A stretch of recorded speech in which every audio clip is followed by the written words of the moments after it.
Jornalismo Vale TV. A conclusão de que foi Marcelo Rodrigues Machado, o próprio pai de Emily Beatriz Rodrigues de Jesus, que a matou, surpreendeu até mesmo a polícia, que não descartou a princípio a história do suposto sequestro narrada pelo homem. O crime foi na tarde de sexta-feira, 7 de abril, um dia depois de a menina ter feito 1 ano de idade. O aniversário seria comemorado no sábado. Depois de uma discussão de casal por causa de adesivos da festa, o homem teria tido um surto psicótico. Ele levou a filha para um canavial e lá atirou na cabeça dela. O próprio pai pediu socorro para Emily, mas, para a polícia, inventou a história de que ele e a filha tinham sido vítimas de sequestro. Ainda com vida, Emily Beatriz foi levada para a UPA e de lá transferida para o Hospital de Urgências Governador Otávio Lage, em Goiânia, mas não resistiu à cirurgia e morreu na sexta-feira à noite. No decorrer da investigação, Marcelo, o pai de Emily, passou de vítima a suspeito.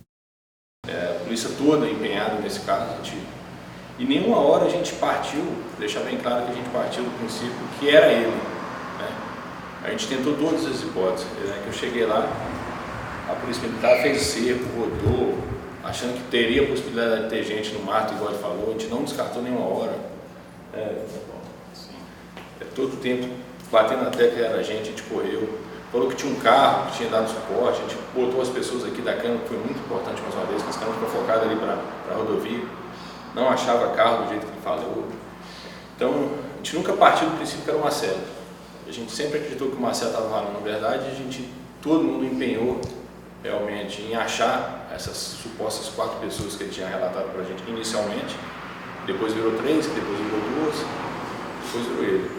Mas houve um empenho total, realmente, GPT, Polícia Civil, Polícia Militar, todo mundo lá rodando e atrás de qualquer rastro, de qualquer vestígio dessas pessoas, e não achando. Então realmente chocou a gente achou que ia ser uma ocorrência que dá trabalho, que a sociedade ia cobrar a gente tinha de achar essas pessoas. E no decorrer da investigação, essa surpresa que realmente não seria essas 4 pessoas, que infelizmente eu pessoalmente preferia que fosse 4 pessoas, que não fosse o pai que tivesse feito isso. No sábado, o delegado passou o dia na delegacia regional. Lá, Marcelo passou por avaliação psiquiátrica e depois, na presença de familiares e da advogada, ele confessou o crime. Realmente uma tragédia que aconteceu. Inicialmente nós fomos acionados, a Polícia Militar foi acionada por um sequestro de criança, onde houve um empenho total de todas as guarnições. Até o Tenente Paulo falou para nós que os administrativos saíram, a delegacia, todo mundo saiu realmente para o IP, acreditando que tinha uma criança sequestrada. Chegando lá, já tinha uma viatura da Polícia Militar que já tinha achado realmente a criança juntamente com seu pai. Essa criança estava no seu colo, foi encaminhado ao UPA. Desde então, a gente trabalhando com a primeira hipótese realmente no sequestro. A gente chamamos o pai, o Marcelo, realmente para fornecer informações para nós, para a gente mais rápido possível conseguir identificar e prender essas pessoas. Mas durante o curso realmente das investigações, as informações que o pai iam falando de como teria acontecido, ela ia caindo por terra por questões de perícia. A gente chamou uma perícia e a dinâmica dos fatos que ele foi narrando não batia com a realidade. E cada momento que a gente contradizia ele, realmente com a questões técnicas do lado da perícia, ele ia contradizendo e ia mudando as versões. Isso fez com que a gente já gerasse uma suspeita, realmente, que seria o Marcelo, e ele ia mudando rapidamente das dinâmicas. Quando realmente, por volta lá, ao final da perícia, a gente concluiu realmente que a primeira versão dele não tinha nada a ver com a realidade, com o que tinha acontecido. Então, a gente já tirou o foco realmente desse sequestro e já começamos, infelizmente, a trabalhar com a hipótese realmente de um crime passional, onde o pai teria matado a criança com um momento de raiva, e fomos trabalhando nesse sentido, juntando provas técnicas. Ontem, realmente, a gente sentindo um pouquinho de transtorno psicológico dele, chamamos o médico psiquiatra para analisar, avaliar ele. Realmente disse que ele tem um conhecimento, apesar de uma incongruência emocional. E depois de muito tempo, um trabalho realmente de conversa e mostrando para ele que a versão dele não batia, isso sempre na presença de familiares e de advogada dele, ele me chamou e resolveu realmente confessar esse crime. Infelizmente, disse que teve uma discussão anterior com a esposa. Isso desencadeou realmente um surto psicótico nele. Ele falou que foi ao canavial realmente munido de algumas vozes que ele estaria ouvindo. pegou um revólver, ele não recorda o calibre, mas falou que é um revólver pequeno. Então, a gente trabalhando com o lado pericial do Instituto de Criminalística, principalmente do médico legista, a gente trabalha com um revólver de calibre de 22 a 32, e foi até o local, acabou dando um tiro na cabeça da pequena Emily, saiu, realmente a ideia inicial dele era que ia se matar, ele matou a menina e ia tirar sua própria vida, não teve a coragem de fazer e voltou ao local onde estava sua criança.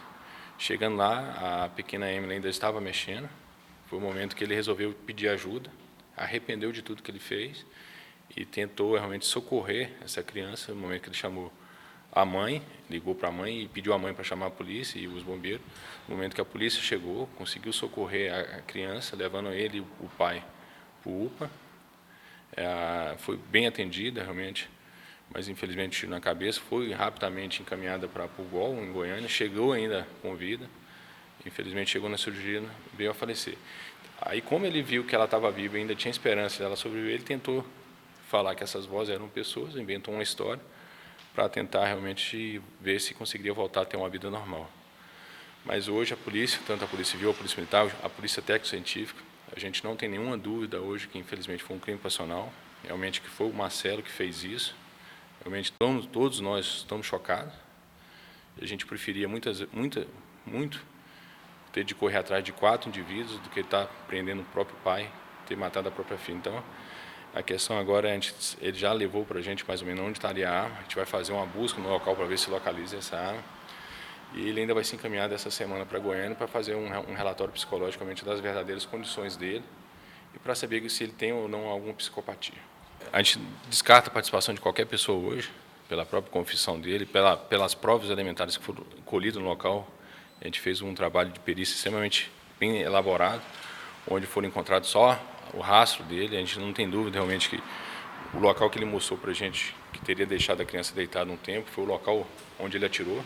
Provavelmente ele tirou ela do colo, botou ao chão e atirou. A perícia constatou mais ou menos isso, pelo buraco que ficou realmente no mato e pela quantidade de sangue que tinha naquele local. Sim, a gente acredita que foi uma discussão banal, uma discussão de família normal, infelizmente, sobre a preparação do aniversário dessa criança, que ia ser no sábado agora. Houve aquela discussão, que a gente sabe que isso não seria um motivo de qualquer nenhum ser humano fazer uma barbaridade dessa, mas provavelmente uma pessoa que já vinha sofrendo algum transtorno psicológico, isso foi um desencadeador. E dessa discussão desencadeou essa raiva, esse surto psicótico, que acabou que fez, gerando nele realmente, fazendo realmente uma tragédia tão grande dessa. Hoje a arma é extremamente importante para a gente, realmente vai ser um elemento de prova, mas só a gente já levou ele para fazer um teste realmente de pólvora na mão. Esse teste foi feito em séries que vai confirmar ou não que ele atirou. Se der positivo, é certeza que ele atirou, se der negativo, não necessariamente. Então, o mais importante para a gente, a arma era saber se ela tinha sido morta com tiro ou não. No primeiro estava com dúvida, mas conversei muito ontem com a médica legista que fez a autópsia dela. Não tem dúvida nenhuma realmente que ela morreu por um disparo de arma de fogo na cabeça. O importante era achar essa arma para conseguir tentar descobrir a numeração, descobrir de quem que era, para tentar chegar nela, né?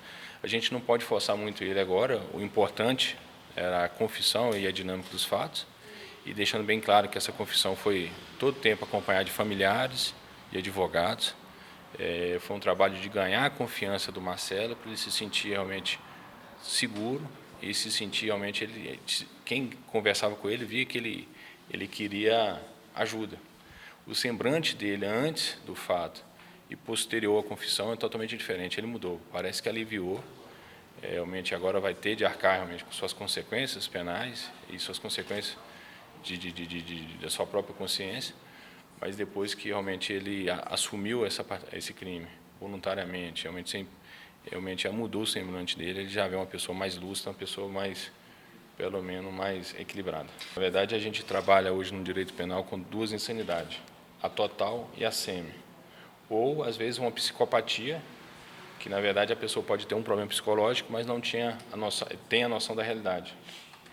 A psicopatia, às vezes, a pessoa não tem um lado emocional, não tem aquele sentimento de culpa ou de medo, e nesse caso não interfere tanto realmente na pena, é só um lado psicológico. Mas pode ser que realmente naquele momento, se constatar que naquele momento ele não tinha nenhuma consciência nenhuma consciência do que ele fazia. Ele pode ser, em vez de sofrer uma pena, ele pode sofrer uma medida de segurança, onde em vez de ser preso, ele vai para um tratamento psicológico, fica no hospital, um presídio psiquiátrico. Ou se na versão dele descobrir que ele só tinha metade da sua consciência, a pena pode ser apenada. Mas pelo pouco que eu conversei com o psiquiatra, um pouco que eu senti pelo Marcelo, experiência minha, realmente eu acredito que ele tem alguma psicopatia, mas que eu não tenho dúvida nenhuma que ele sabia toda a realidade que estava fazendo. Tanto é que eu conseguiu inventar várias versões e condizentes, e toda vez que era contradizido pelas perícias, ele alterava rapidamente sua versão. Então eu não tenho nenhuma dúvida realmente que o Marcelo tinha completa consciência do que tinha feito. Eu acredito sim, realmente, que ele tem alguma psicopatia. Bom, assim que nós recebemos a comunicação do fato, todas as nossas viaturas que estavam no serviço na cidade deslocaram para o local, o GPT, as demais viaturas e também os policiais que estavam na administração também deslocaram para o local. Chegando lá, uma viatura nossa já localizou o pai com a filha, né? E aí, já pega na primeira versão dele, a gente já começou o trabalho de fazer o cerco no local, tentando localizar os autores, né? Que teria sido indicado pelo pai. Então, foi feita a varredura no local, cercamos toda a área, mas infelizmente, né, não localizou nada.